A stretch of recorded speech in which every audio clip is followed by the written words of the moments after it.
sa ating lahat, sa mga viewers at sa mga sponsor po namin.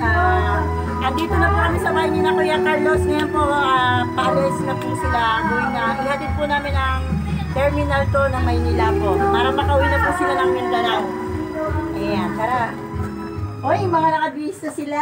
Ayan na po. Ayan. Ayan, pogi na si Kuya Carlos. Ate, ano masasabi mo at makakauwi na kayo ng Mindanao?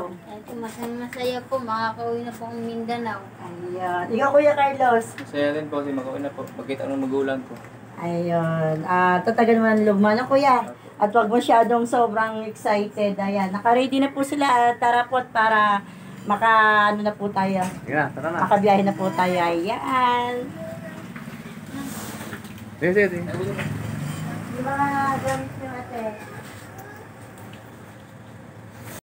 Pupunta na po kami ng Maynila para ihatid na natin po sa Terminal 2 sina Kuya Carlos para po makauwi na po sila ng Mindanao. Ayan.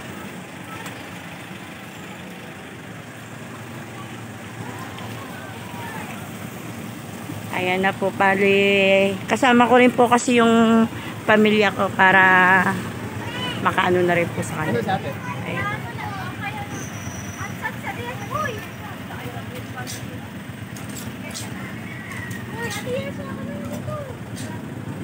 Kaya pakawa na lang dito.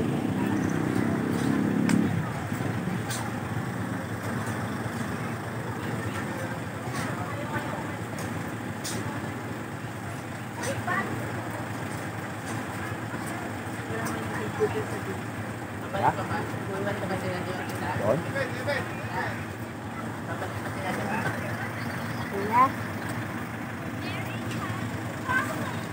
Dito ko lang tilalagay itong ano nyo ha. Magandang hapon po sa ating lahat. Ayan, ngayon po dito na po siya kami sa Terminal 2. I-check in po namin sila Kuya Carlos. Sila Kuya Carlos. Ayan.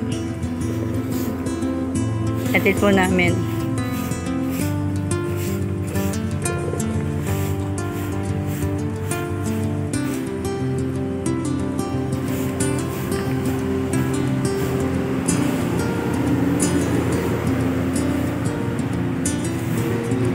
Ayun po yung mga anak ni Kuya Carlos. Ayan. Excited na po talaga silang sumakay doon ng aeroplano. So, Kuya Carlos, parang nanghihina ka ngayon. Malayo lang kami. Ha? Baka saan muna ka na malayo. Oh, hinihingal ka, no? Oo. Ayan po si Kuya Carlos, hinihingal po siya ng paglalakad niya.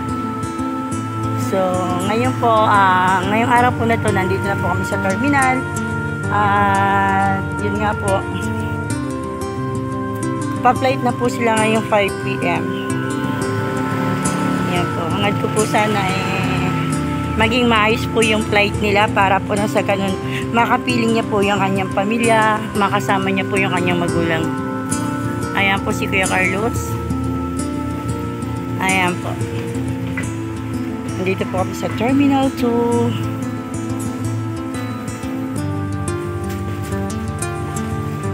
Ayan po, ganyan po siya si Kuya Carlos kasi po bawal na po siya maglakad ng malayo. Hinihingal po siya dahil po sa kanyang karamdaman. Ano Kuya, kamusta? Okay pa? Kaya pa? Ayan. Ayan po si Kuya Carlos talaga pong nangihina pa. At yung aking husband, ayun po.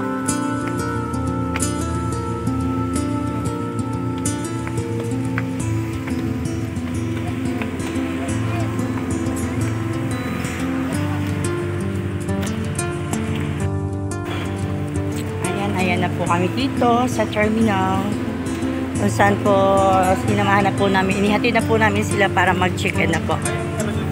Ayan. Check-in na po namin sila. Ay mga bata, sobra pong excited na makakauwi na po sila ng Mindanao. Ayan. Entrance. AirAsia. Ayan, dito na po kami. Ihatid po muna namin sila Kuya Carlos. Ayan. Maganda nga po sa atin, sa mga viewers po, sa sponsor po. Ngayon pa dito po kami sa Terminal 2 para ihatid po namin sina Kuya Carlos. Ngayon po yung flight nila. At ito na po yung, yung ticket yung mag-iina. Ayan. At ito po yung birth certificate nyo. Ayan. At ngayon po yung flight po nila at ito po yung pinapabigay ng ating sponsor. Ito muna ating lagay yung para pang pocket money po nila. Kapatid mo na.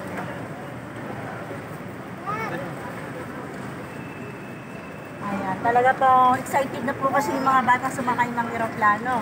Kaya talagang, Kuya Carlos, pagaling ka dun ha. I-relax mo lang yung yung katawan mo para pagdating mo dun magiging okay yung pati pag-flight yan. Pag masyadong super excited. Salamat po. Ayan. Ate, ito yung pang pocket money ninyo na binibigay na Ma'am Linda, maraming salamat po talagang. Ito na po yung time na hinihintay po natin na makakauwi na po sila ng Mindanao. Ayun nga po, binilhan po namin ng ticket, binilhan po namin na nag-rent po ng van. And then ito po another 5,000, almost 35,000 po yung naibahagi po natin sa kanila. Ito po. 1, 2, 3, 4, 5. Ayan na po, Ma'am Linda, yung po natin, yung pinakahihintay na makakauwi na po sila ng Mindanao. Ate, ano naman masasabi mo at may makakauwi na kayo ng Mindanao sa tulong ng ating mahal na sponsor? Maraming salamat naman tumulong po sa akin para makuwi po kami sa Mindanao. Para po tuloy-tuloy po ang gamutan ng asawa ko. Maraming salamat po sa lahat. Ayun. Ikaw naman kuya, ano naman masasabi mo sa ating sponsor na talagang hanggang sa paghatid, hinatid pa namin kayo talagang pinag-rent kayo ng van para may hatid kayo ng maayos dito sa terminal. Una po, maraming salamat po kay Ma'am Linda po sa binigay na tulong sa amin para po makauwi kami sa Mindanao. Saka po sa financial po na binigay sa amin para po pagpunan namin sa Mindanao po. Maraming salamat po, Ma'am Linda. At sa Gina's Vlog po, salamat. Ayan. Sa humingi po pala ng tulong sa akin sa Good Samaritan ni Kuya Carlos. Maraming salamat po ate. Kasi kung hindi dahil po sa inyo, hindi ko rin matatagpo si Kuya Carlos at hindi po namin matutulungan. Ayan na nga po. Ito na nga po sila. Pauwi na po sila ng Mindanao. Ate, maraming salamat po talagang sobrang naano ko rin po yung kagandahang loob nyo ibinigay nyo para sa kanila at dinulot nyo po dito sa aking YouTube channel. Sa inyo, sa aming po sponsor, maraming salamat po. Patuloy po kaming walang sawang pagpapasalamat po sa inyo dahil po sa inyo makakauwi na po si Kuya Carlos ng Mindanao na matagal niya na pinapangarap at hinahangad na makauwi ng Mindanao. Ika niya nga po, pamula po daw nung magkasakit daw po siya, ng sakit-sakit niyo po, talagang gusto niya nang umuwi ng Mindanao. Subalit wala po silang mahingian ng tulong at tulad po nga ng pamilya din nila na talagang sadyang walang-wala din po.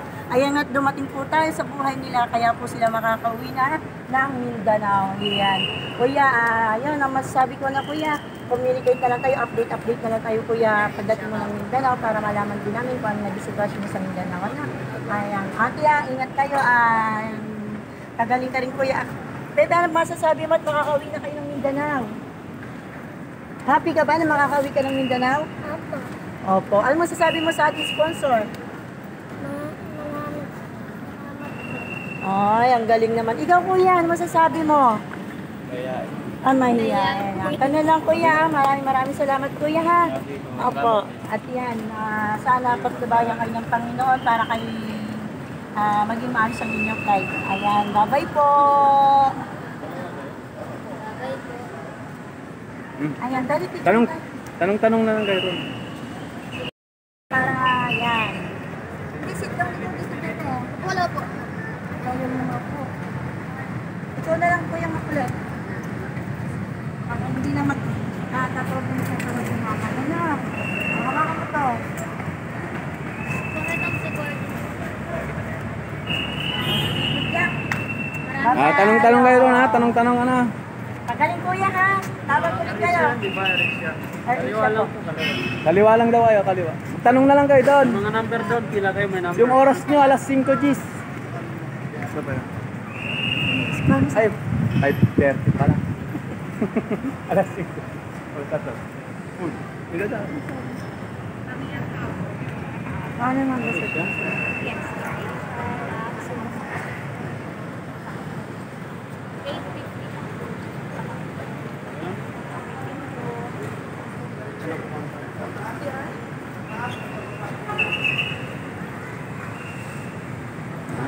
Ayan, ngayon po naihatid na po namin si Kuya Carlos at saka yung kanya pong mag-iina sa Terminal 2 para po makauwi na po sila ng Mindanao kasi po ang flight nila is 5:20 po ngayon.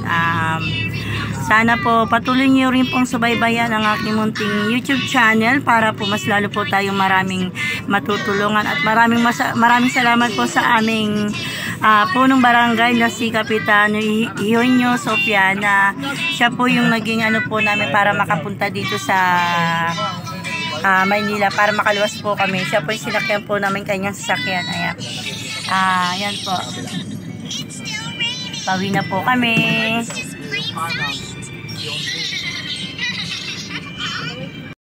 Kuya, tingnan. Ayun na, ayun. Tingnan mo na, ayun na. Ayun na. Ayun na, lilipad na. Ayun.